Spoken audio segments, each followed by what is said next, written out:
It's not the 60s anymore. But what does that even mean, really? It's not the 60s anymore. It's not the 70s anymore. I mean, nostalgia is one thing. Oh my God, where did you get all this film? Oh God, this takes me back. And that's right where we're standing. But how do you explain a feeling of nostalgia for something you've never even experienced? Is that even possible? How could you go about visualizing or communicating such a bizarre emotional interaction with the past? Could a work transmit such a feeling? What even is that feeling anyway? Is it longing? Is it a feeling of distance from the past? Feeling of, that's never going to come back. That's the way it was. This is the way it is now. Is it a feeling of proximity to the past? Feeling like it's so close you can touch it? Feeling like you could literally walk into that moment? Is it seeing someone else remember and catching nostalgia like a cold? 1365 Grand Lament. A house sits on the avenue recalling heady days, folk rock, dope rock, revolutionary ways. A meeting place, seating space, nascent movement taking place. A sheet hung from the balcony, its offer black and clear. Asylum, exiled fugitive. Eldridge Cleaver, welcome here. Sit in, drop out, fit in, freak out, give out, sell out, fall out, stick it out. Blind faith in Reuben, Hoffman, all the words of Robert Bly. In civil rights and peace now, to end a war decried. Sing the Yippie Nation anthem, oh, naive, self-righteous bantams. Painted faces, blind embraces, let not the flame be doused. Take it to the pigs at fault. Let's burn Hubert Humphrey's house. Build up, tear down, see your values spinning round and round the world in Vietnam. Leaders lie and children die. Agent Orange and napalm, mothers grieve in My Lai. Join the army of your choice. Raise your fist or raise your voice. Panthers, Gandhi, Gene McCarthy, follow the path of least regret. The time has come to fight or flee or conscientiously object. SDS or MLK, USA? No fucking way. Deathly patriotic, they were 50,000 strong. The rest of us were left our angst, America right or wrong. Vigilance or violence or civil disobedience. Cross the border, join the guard, fudge your physical, watch the mail. Weigh the options, seek advice, gather your shit or go to jail. Corporate state, Kent state, be careful where you congregate. Tune in, turn on, see Dick spin your future in a drum.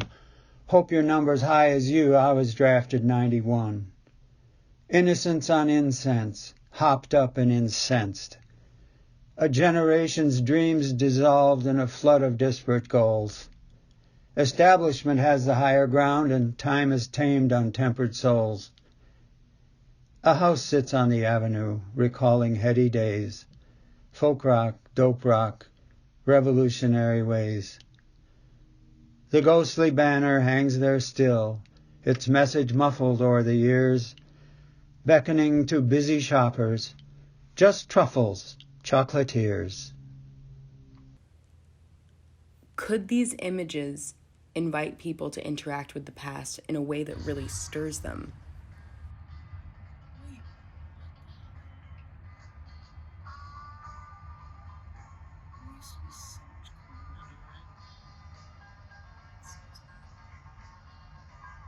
I don't know.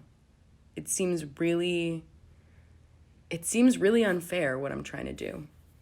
It seems like hyperbole because everything is so empty now in our space. Everything is so empty.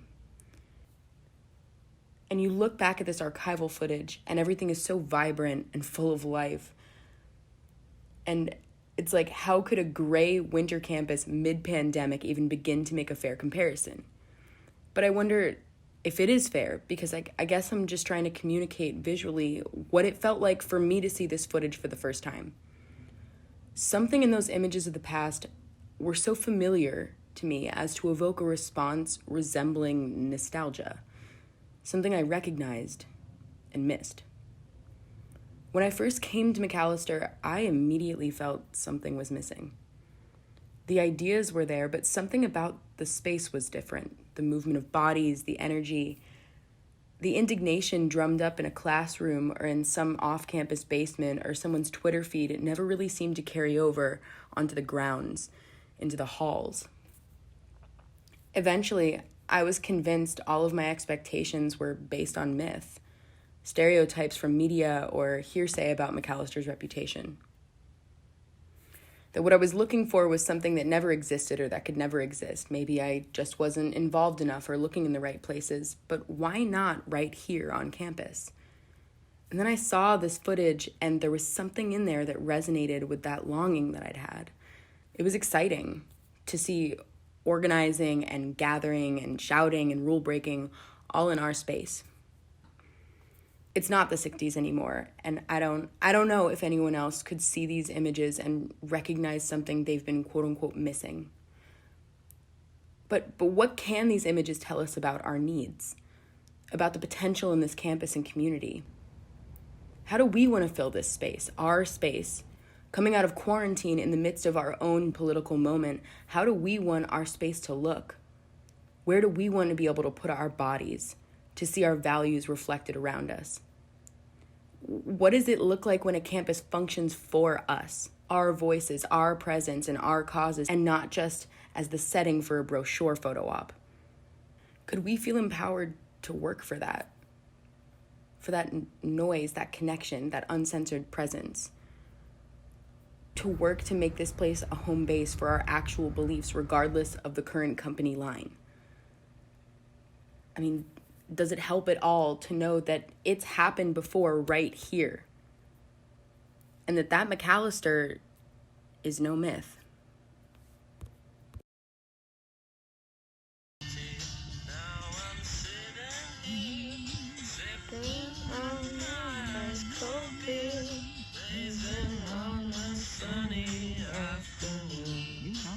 Yeah.